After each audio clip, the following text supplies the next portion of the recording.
Fala pessoal, tudo bem com vocês, gente? Tudo certo? Bom, passando para atualizar informações do Internacional, vocês estão vendo um cenário diferente porque estou em Belo Horizonte, onde o Colorado pode entrar no G4 do Campeonato Brasileiro e para isso deve ter novidade no time titular.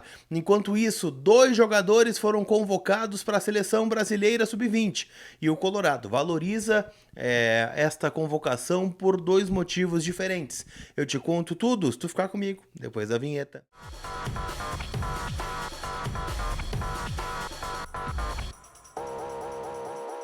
Tudo bem, gente? Vamos trocar uma ideia então. Afinal, a gente tem muita coisa para falar sobre o nosso Colorado, muitas informações do Inter. Vocês viram, né? Quem me acompanha lá no Instagram viu que a viagem foi longa até aqui. Então, o Inter tem que sair com 3 pontos hoje direto da Arena MRV. Estreia colorada na nova Casa do Galo. E quem sabe com o pé direito para carimbar, né? Esse confronto que tem história. Afinal, já foi jogo decisivo aí de Campeonato Brasileiro lá na década de 70. E a gente tem muita coisa para falar em nome da Inter Store Beira-Rio. Afinal, o teu manto novo colorado tá na Inter Store, que está aberta hoje. Então, quer matar a saudade do gigante? Não tem jogo no Beira-Rio, mas você pode ir até a Inter Store, garantir, né, a tua camiseta nova, personalizada, joias, né, também licenciadas no Internacional. Tem muita coisa bacana que você encontra por lá. Se você não pode ir até a Inter Store, você pode comprar de forma online, envio para todo o Brasil. Então a camiseta personalizada do Borré, do Alan Patrick, do Tabata, do Gabriel, tudo pode chegar na tua casa direto lá da Inter Store. O link está na descrição aqui do vídeo.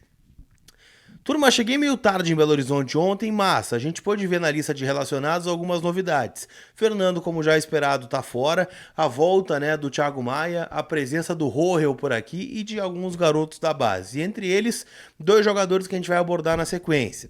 O que eu posso trazer para vocês aqui, gente? Há uma dúvida muito clara no time do Internacional na frente. A gente ficou especulando aqui durante a semana se joga Rohel, se joga Cleiton Sampaio. Eu ainda não sei qual vai ser o titular, vou deixar como dúvida. Tô apostando que vai o Rohel, muito pela característica do jogo. Existe uma possibilidade do Atlético não colocar um time reserva, mas sim um time misto quente, com jogadores como o Daverson, por exemplo, o que torna, né, o jogo mais difícil e também com uma característica diferente. É um gramado ruim aqui da Arena MRV, a bola fica muito viva, né? Os jogadores do Galo reclamam bastante do gramado, então é um fato que a gente tem que ficar ligado. O que eu posso trazer para vocês, gente? Bruno Tabata foi testado no time titular durante a semana, pela atuação que teve no Grenal e porque a gente sabe, né? O Gabriel Carvalho, ele tá dando conta do recado do lado direito, porque ele é muito bom jogador, mas não é a função dele. Ele é um meia armador, onde joga o Alan Patrick. E com o Alan Patrick a concorrência é desleal. E o Tabata, né, faz melhor essa função ali pelo lado, deixando o time mais agudo pelo lado direito, já tem o Wesley na esquerda, então, né, pode ser uma mudança importante a ser promovida pelo técnico Roger Machado.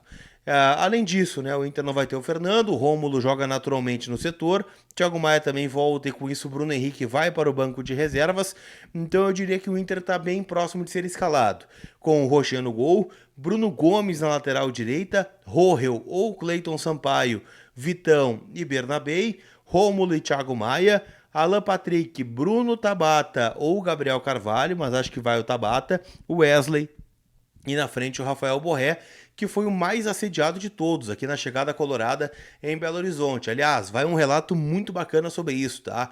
Os jogadores pararam aqui no saguão, né, e atenderam por um bom tempo o torcedor que estava aqui. Muitas pessoas, né, do consulado de Minas Gerais. Valência tirou foto, foi muito solícito. Rocher, né, mais do que fotos, ficou conversando um bom tempo com os torcedores aqui no saguão. Então, uma cena muito bacana, né, que a gente valoriza sempre, né, quando os torcedores são atendidos, porque no final das contas a razão de ser do clube é a torcida.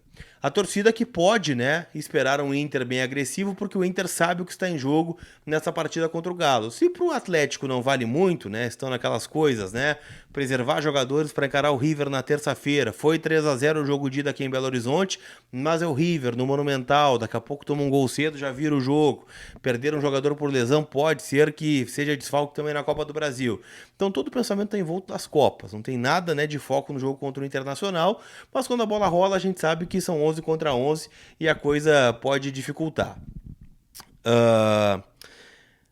Dito isso, tá? Eu quero falar um pouquinho sobre o Atlético Mineiro, porque para o Inter vale muito pelo G4. O Inter precisa vencer o Galo e contar com 2 resultados paralelos, né? Que seria uma vitória do Juventude lá no Rio de Janeiro contra o Flamengo e um tropeço do São Paulo contra o Criciúma no Heriberto Rios. Mas o Inter vencer o Galo significa que na próxima rodada, que é o jogo atrasado que o Inter tem contra o Flamengo na 17ª rodada do Brasileirão, o Colorado estaria aí sim de forma definitiva dentro do G4, que é a vaga direta à próxima Copa Libertadores. Assim, né, gente? A gente também sabe que tá rolando aí uma grande probabilidade de uma final brasileira na Libertadores. Se o Botafogo for campeão, já temos um G5, né, de vagas diretas.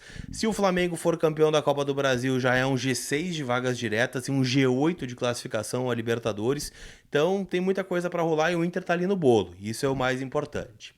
O Galo, gente, eu prometi informações para vocês, não deve colocar um time todo reserva, né? Vim ouvindo aqui os principais veículos de comunicação do Galo e o que eles falam? Eles falam o seguinte, olha, existe uma possibilidade grande de jogar o Daverson, afinal o Milito não deve apostar num time tão ofensivo assim na Argentina, com Hulk, Paulinho e Daverson, e sim, né, um meio um pouco mais protegido. O Daverson já tem, né, um problema que não pode jogar contra o Flamengo lá na outra rodada na frente, então assim, existe uma grande chance dele atuar contra o Inter, assim como outros nomes, tá? Fausto Vera, que foi titular contra o River, deve jogar contra o Inter também. O Otávio, que volta e meia titular.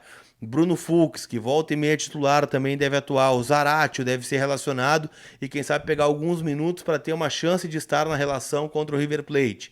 Então é um jogo de transição para muitos e jogo de preservação para outros. A tendência, tá? Tem Matheus Mendes, Mariano ou Saravia, Rabelo, Bruno Fux e o Rubens, o Fausto Vera com o Otávio. E aí, gente, do meio para frente ainda é uma incerteza, tá? Mas deve jogar Alisson, deve jogar também o Eduardo Vargas, deve jogar o Daverson, e aí, né, fica a dúvida de quem será o substituto do Brian Palacios, né, que está suspenso pelo 3º cartão amarelo. Pra gente fechar, quero falar dos convocados do Inter. Afinal, o Inter estava celebrando muito aqui nos bastidores a convocação de 2 jogadores, Gustavo Prado e Ricardo Matias. Foram chamados pelo técnico Ramon Menezes para um período de testes na Granja Comari, visando, né, o desafio que a seleção brasileira vai ter no começo da próxima temporada, que é o Sul-Americano, que será disputado no Peru. O Gustavo Prado está indo pela 2ª convocação consecutiva. Ele que fez 2 gols em jogos treinos contra o Resende e contra o Nova Iguaçu. É um jogador, né, que vem chamando a atenção. E o Ricardo Matias, bom, foi convocado em outro momento, voltou a ser lembrado agora, e é um jogador que está no escopo aí da seleção. O Gabriel Carvalho não foi, né? Claro que isso gera uma frustração no garoto, mas, né, segue como uma peça importante aqui do Internacional. O Henrique Menck, goleiro, foi chamado outra vez, também não foi. Então, é o Inter sendo novamente visado como um clube formador. E isso é muito valorizado aqui nos bastidores do Internacional. Os jogadores se apresentam à seleção no dia 11, né, de novembro e ficam até o dia 19. Não há jogos marcados para essas datas ainda. Lembrando que o próximo jogo, depois do dia 19, tem como data base o dia 20, que é um jogo contra o Vasco da Gama, né, lá no Rio de Janeiro. Então pode ser que esses jogadores já fiquem no Rio, inclusive, para se encontrar com a delegação colorada para essa partida. Mas ainda, né, é muito incerto a gente falar sobre esse tema. Pra gente fechar, quero falar de KTO. Afinal, KTO.com é onde a diversão acontece. Tô apostando hoje, gente, numa vitória do Internacional por 2-1. Acho que com gol do Alan Patrick e com gol do Valência no segundo tempo. Acho que ele decide o jogo pro Inter aqui em Belo Horizonte. E você, palpita o que na KTO? Vai lá, utiliza o cupom COLAR para ganhar 20% de bônus no teu primeiro depósito. Tá certo? Aquele abraço, a gente se vê. Fui!